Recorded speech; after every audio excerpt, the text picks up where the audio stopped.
Hello friends, આજે આપણે બનાવશું કટલેસ.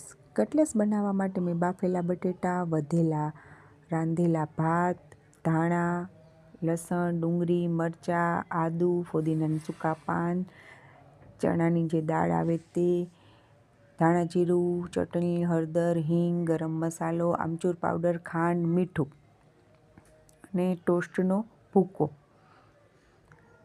પહેલાં તો આપણે આદુ, મરચાં, ફુદીનો, ડુંગળી, લસણ, દાળ, ભાત છે તે અને થોડાક અમથા પૌવા છે એ રાખવાના, બાકીના બધા જ નાખી થોડુંક પાણી એડ કરી અને એને બધાની પેસ્ટ કરી લેવાની છે.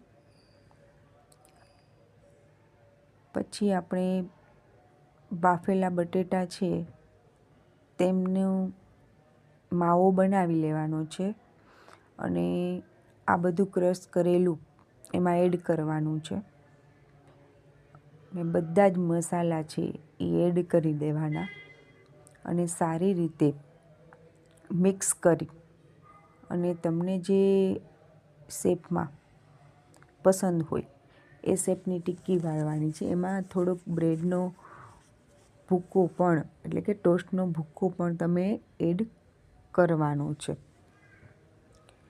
આવી રીતના બધી ટિક્કી વાળી અને પછી એને મીડિયમ તાપ રાખી અને ટિક્કીને ગોલ્ડન થાય ત્યાં સુધી આપણે એને તળીશું. તો ક્રિસ્પી કટલેસ છે એ તૈયાર થઈ જશે.